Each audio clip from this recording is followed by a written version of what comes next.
যোৱা 5 বছৰত অৰ্থাৎ 2021 চনৰ পৰা 2025 চনৰ 31/10/2025 চনলৈকে ড্ৰাগছৰ বেপাৰীৰ বিৰুদ্ধে মুঠ 14,239টা গোচৰ পঞ্জীয়ন কৰা হৈছে। এই সংক্ৰান্তত 23,075 জন ব্যক্তিক গ্ৰেপ্তাৰ কৰা হৈছে আৰু সৰ্বমুঠ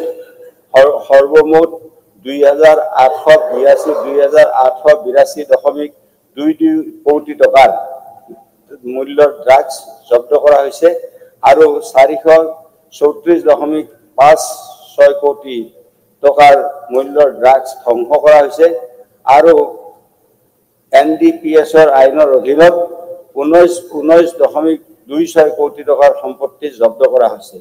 অবৈধ সুৰা সম্পৰ্কত 1 জানুৱাৰী 2025 পৰা 31 অক্টোবৰ 2025 লৈকে সৰ্বমুঠ 111টা গোচৰ পঞ্জীয়ন কৰা হৈছে। এই সন্দৰ্ভত মুঠ 134 জন ব্যক্তিক গ্ৰেপ্তাৰ কৰা হৈছে। লগতে মুঠ 3,26,675.197 লিটাৰ IMFL আৰু দেশীয় সুৰা জব্দ কৰা হৈছে, ধ্বংস কৰা হৈছে আৰু সুৰাৰ পৰিমাণ হৈছে 9,39,970.565 লিটাৰ।